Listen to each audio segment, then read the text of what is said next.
Figaro. Qui êtes-vous, Philippe Poutou? Bonsoir. Bonsoir à toutes et tous. Donc moi je suis ouvrier à l'usine Ford à Bordeaux. Et à part Nathalie Arthaud autour de ces pupitres, je crois que je suis le seul à avoir un métier normal, un travail normal.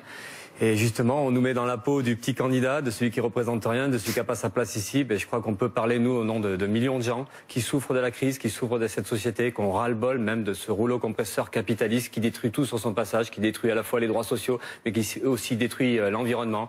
Donc exprimer cette colère-là d'en bas contre des ultra-riches, en plus, des richesses indécentes. Hein, on le voit, on aura l'occasion d'en parler ce soir certainement. Contre ces politiciens aussi corrompus. Il y en a qui se reconnaîtront ici autour de la salle ou autour des pupitres.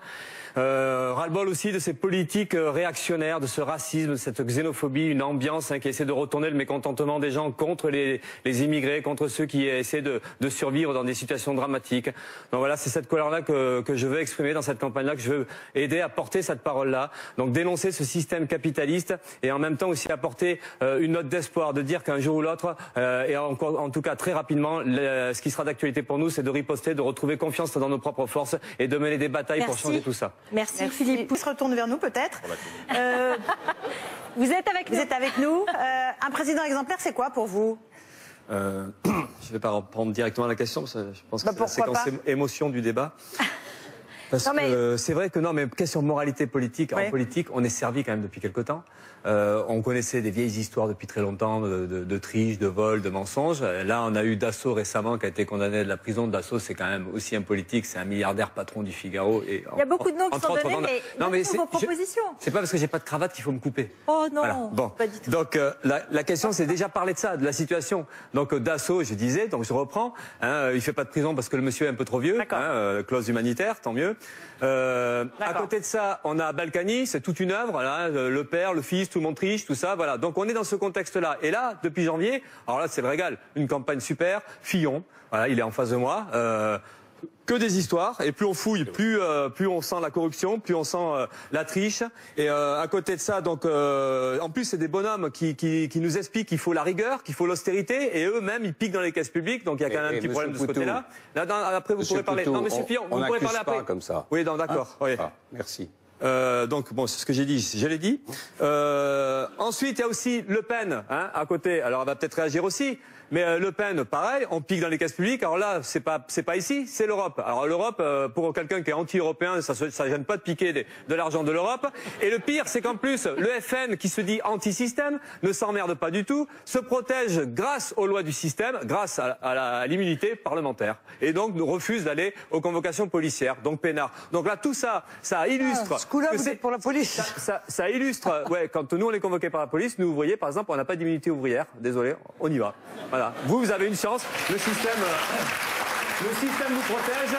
Tant mieux pour vous. Mais là, moi, ça permettra de dire que l'antisystème, eh ben, c'est de la foutaise. Maintenant, je vais finir sur la question de ce monde politique. Donc, nous, on pense que le problème des politiciens corrompus, hein, parce que c'est quand même très généralisé, on dit pas que tout le monde est comme ça, mais il y a un problème, et ça, c'est la professionnalisation de la politique. Voilà, donc, on a des gens déconnectés de la population, surpayés, 6 000, 7 000, 10 000 euros, députés, sénateurs, ministres, et ça, c'est scandaleux. Je rappelle quand même que le salaire minimum aujourd'hui, c'est 1 100 euros, et qu'il y a plein de gens qui vivent en dessous du seuil de pauvreté, c'est à peu près 9 millions de gens. Donc tout ça c'est scandaleux, c'est écœurant. D'ailleurs, ce que je dis là, plein de gens m'ont tweeté, m'ont dit des SMS, vas-y balance ça, il y en a ras-le-bol. Donc c'est ça qu'on a envie de dire. Donc nous on pense qu'il faut limiter le salaire des politiciens, maximum le salaire moyen d'un salarié. Il faut arrêter le cumul des mandats. Et ça les rendra moins corrompus de baisser leur salaire? Ah ben au moins déjà ils courront moins après le poste, déjà on pense, hein, ça sera moins payé. Et l'autre truc, l'autre truc qui peut être avantageux, c'est qu'ils auront peut-être envie d'augmenter plus facilement le SMIC et les salaires puisqu'ils seront directement concernés. Donc non, s'il vous plaît. On est dans un débat présidentiel, chacun donne son opinion, mais peut-être pas de réaction du public. Vous êtes chacun derrière vos candidats, un peu de sérénité et de l'écoute pour tout le monde. Merci beaucoup. Une petite réponse. Juste avant, Le Pen a sorti un mensonge, mais ça c'est une fois n'est pas coutume, sur la protection soi-disant des délégués syndicaux. Donc en fait, il n'y a pas de protection du délégué syndical, si ce n'est contre les discriminations, et encore que c'est très relatif, parce qu'en fait, s'il y a l'autorisation de l'inspection du travail, de la DDTE ou du ministère, de toute façon, il y a licenciement du délégué syndical. Juste pour rappeler que des délégués syndicaux... à la question. Oui, non, mais juste parce que... Bien sûr, allez-y, finissez. Ça raccourcira mon temps, peut-être, mais donc aujourd'hui, les délégués syndicaux sont licenciés, même révoqués dans la fonction publique. C'est le cas de certains cheminots qui sont menacés de révocation. C'est le cas de postiers qui ont été révoqués, et d'autres sont aujourd'hui menacés de révocation. Des délégués syndicaux comme à Goodyear ou à Air France ont été même menacés, enfin même plus que ça, condamnés à de la prison, avec sursis finalement, mais quand même. Donc c'est pour dire, quand les délégués syndicaux sont convoqués par la police et la justice, ils y vont. Voilà, pas contrairement à d'autres qui se protègent par le système.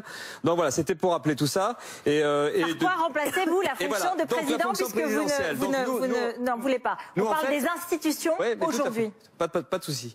En fait, nous, on veut une démocratie directe. Aujourd'hui, il n'y a pas de démocratie réelle. Il y a une représentation politique qui est complètement discréditée. D'ailleurs, il y a plein de gens qui croient plus. Ça va se traduire certainement par pas mal d'abstention, parce qu'il y a un ras-le-bol de tout ça. Au-delà des affaires, il y a de toute façon aucun crédit de ces gens-là. Donc nous, on discute d'une démocratie directe.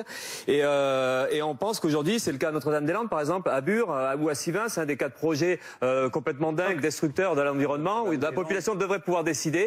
Il devrait y avoir tous les échelons de la société. Il y a eu un référendum, Monsieur Poutou. Il y a eu un référendum à Notre-Dame-des-Landes. Un référendum. Ouais, mais un référendum trafiqué, parce que ça existe, ces référendums. Mais un référendum, c'est pas la solution.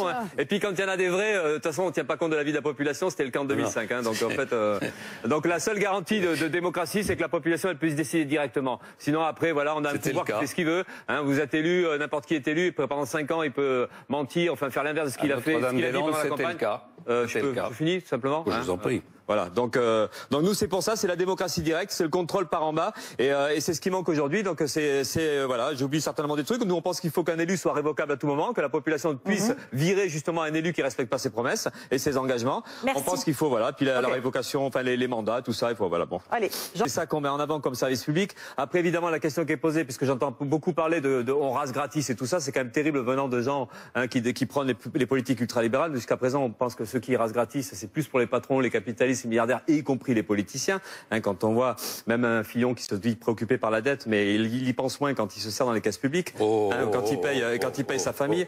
Donc nous, par rapport à la dette, nous on pense qu'il faut. Je fais une petite remarque à Macron, parce que en fait. Vous avez parlé à un moment donné que la pénibilité c'était pas bien d'en parler pour le travail, que en fait le travail c'était bon. Allez-y. Et c'était émancipateur. Et en fait ça se voit que vous connaissez pas grand-chose au travail et que à force d'être banquier, énarque et puis ministre, mais finalement on comprend pas ce qui se passe réellement. Donc il y a une véritable souffrance au travail.